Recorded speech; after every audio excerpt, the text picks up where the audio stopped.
और यहाँ के मुख्यमंत्री आदरणीय के चंद्रशेखर राव जी, मंच पर उपस्थित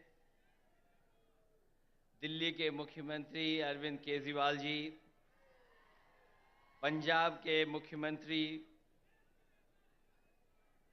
श्री भगवत मान जी, सीपीआई के जनरल सेक्रेटरी आदरणीय डी राजा जी और मंच पर उपस्थित सभी बीआरएस पार्टी के सभी वरिष्ठ नेता, यहां पर इस सभा में उपस्थित बीआरएस पार्टी के संगठन के सभी पदाधिकारी, मिनिस्टर्स, सांसद, विधायक, सभी नेता और बड़ी संख्या में, जहां तक मैं देख सकता हूं मुझे लोग ही लोग दिखाई दे रहे हैं, सर दिखाई दे रहे हैं। मैं अगर बाईं तरफ देखता हूं मुझे लोग ही लोग दिखाई दे रहे हैं, सर दिख रहे हैं। दाईं तरफ देखता हूं तो सर दिखाई दे रहे हैं। और मैं जब सामने देखता हूं, जहां तक देख सकता हूं वहां तक मुझे लोग दिखाई दे रहे हैं। मैं इस ऐतिहासिक धरती पर, खम्मम की ऐतिहासिक धरती पर, मैं आदरणीय केसीआर साहब का बहुत बहुत धन्यवाद और आभार प्रकट करता हूं कि यहां पर इतनी बड़ी संख्या में आपने बुला करके पूरे देश को एक संदेश देने का काम किया है। आज सुबह से लगातार हम लोग काम देख रहे हैं। मैं सामने जहां पर बिल्डिंग में हम लोग बैठे थे,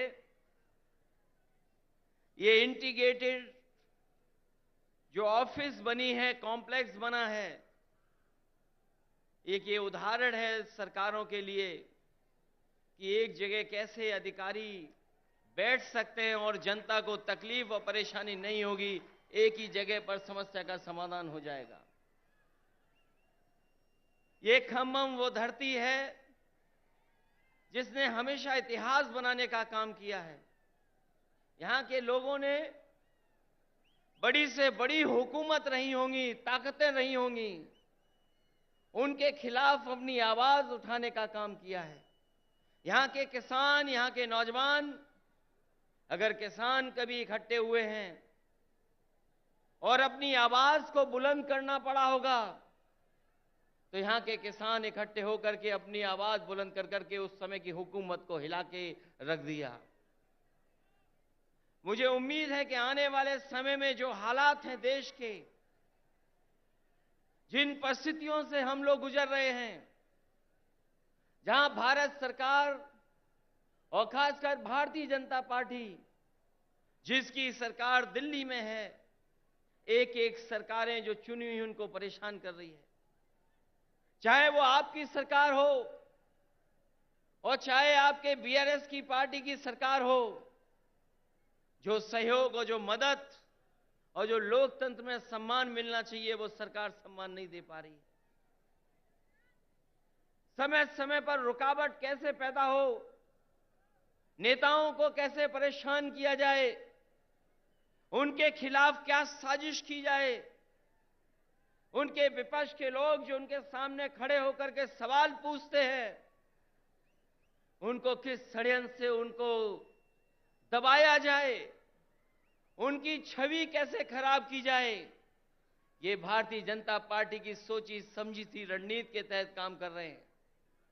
जो संस्थाएं हमें न्याय देना चाहती हैं, जहां से हम न्याय के लिए पुकार सकते हैं, उन संस्थाओं को भी दबाव बनाने का काम अगर कोई कर रहा है तो भारतीय जनता पार्टी कर रही है।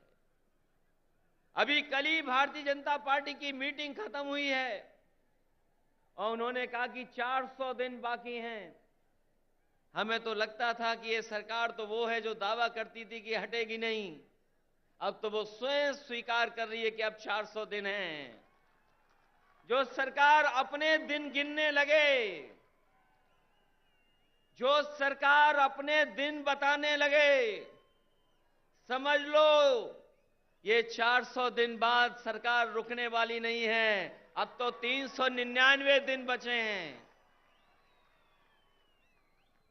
और जैसा कि भारतीय जनता पार्टी का समय समय पर जो बुनियादी मुद्दे हैं कि महंगाई कैसे कम हो, बेरोजगारी कैसे कम हो, हमारे लोग जो भारत छोड़ करके चले जा रहे हैं, कुछ लोग तो अपनी खुशहाली के लिए जा रहे हैं, लेकिन बड़ी संख्या में लाखों लोग ऐसे हैं जो धन दौलत उनके पास है, वो इस देश में रहना नहीं चाहते, क्योंकि ये सरकार उनको रहना नहीं देना चाहती।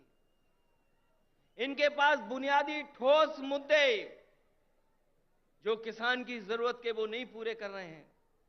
आपको सबको याद होगा, यही बीजेपी के लोगों ने कहा कि हम किसानों की आय 2022 तक दोगुनी कर देंगे, किसान की आमदनी दुगनी हो जाएगी।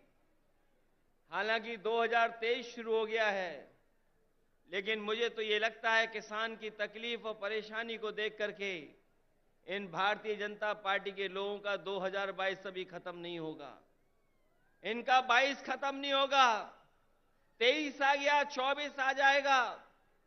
लेकिन भारतीय जनता पार्टी ने जो वादा किया था कि 22 तक हम किसानों की आय दोगुनी कर देंगे, वो अभी दोगुनी नहीं हुई है। हमारा किसान तकलीफ और परेशानी में है, उसको वादा तो कर रहे हैं, लेकिन जो बुनियादी उसे मदद मिलनी चाहिए वो मदद नहीं मिल पा रही है। ये हमारा जो नौजवान दिखाई दे रहा है, ये नौकरी और रोजगार की तलाश में अपना भविष्य चौपट कर रहा है। ये सरकार कोई ठोस कदम नहीं उठा पा रही।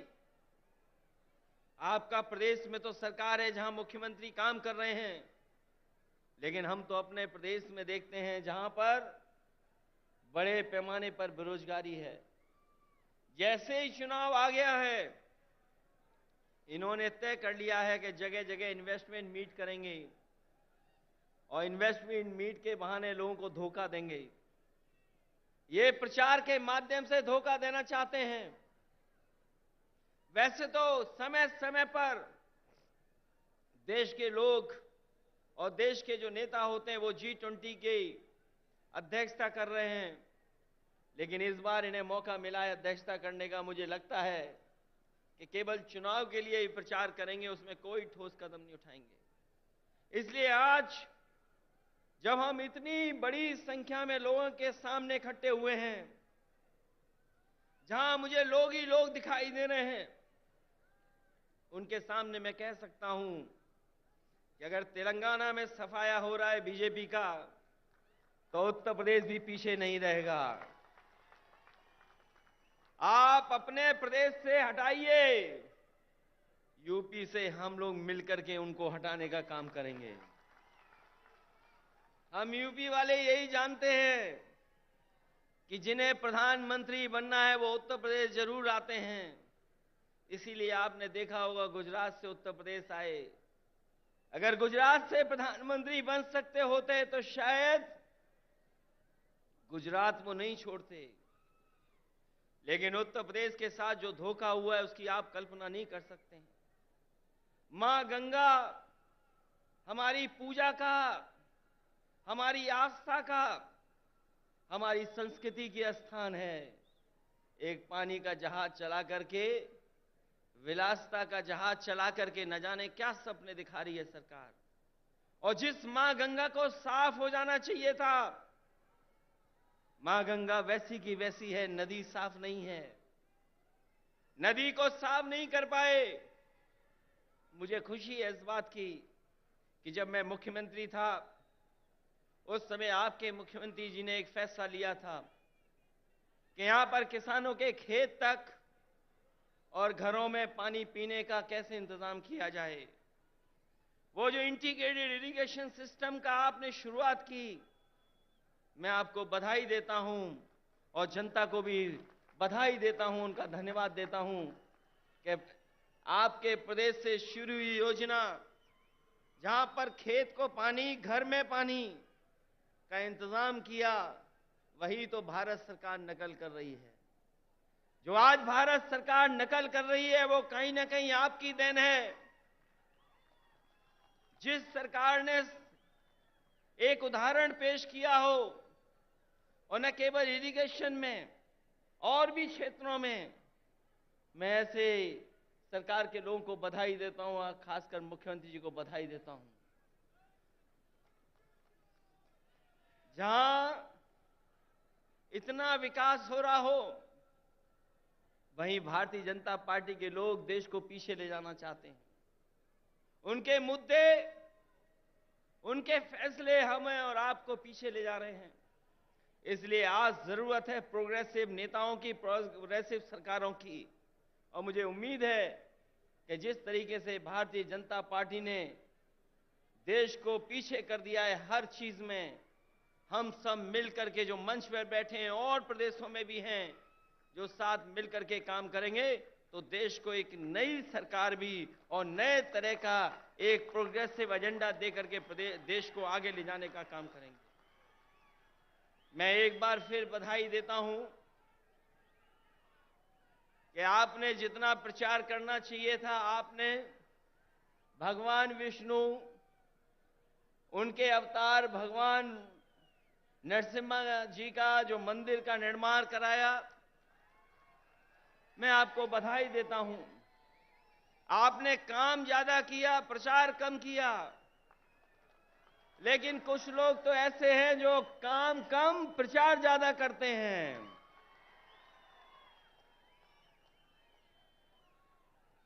इसलिए जब अभी हम लोगों ने त्योहार भी मनाया है, हमारे यहां मकर संक्रांति का त्योहार तब मनाया जाता है जब सूर्य उत्तरायण हो जाता है। अगर हम मकर संक्रांति मनाते हैं तो देश में अलग अलग जगह अलग अलग त्योहार मनाते हैं।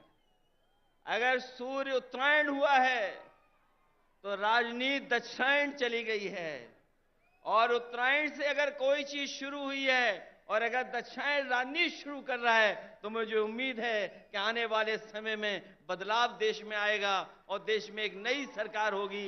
ये भारतीय जनता पार्टी के लोग नहीं रहेंगे, क्योंकि इनके पास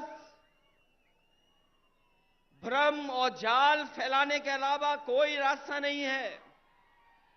ये समय समय पर भ्रम फैलाते हैं, समय समय पर जाल फेंकते हैं।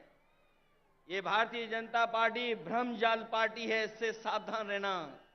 हम लोग तो सावधान कर ही रहे हैं, लेकिन आप लोग भी सावधान करना, जिससे देश में एक नया परिवर्तन आए। मैं इन्हीं शब्दों के साथ आप सबका बहुत बहुत स्वागत करता हूं, बधाई देता हूं। इस ऐतिहासिक धरती पर जो ऐतिहासिक जनसभा हुई है उसके लिए बहुत बहुत बधाई। और यहां पर जितने भी दूसरे दलों के नेता हैं, मैं उन सब का स्वागत करता हूं। और एक बार फिर आपके मुख्यमंत्री केसीआर राव साहब का बहुत बहुत स्वागत और बहुत बहुत धन्यवाद और बहुत बहुत बधाई।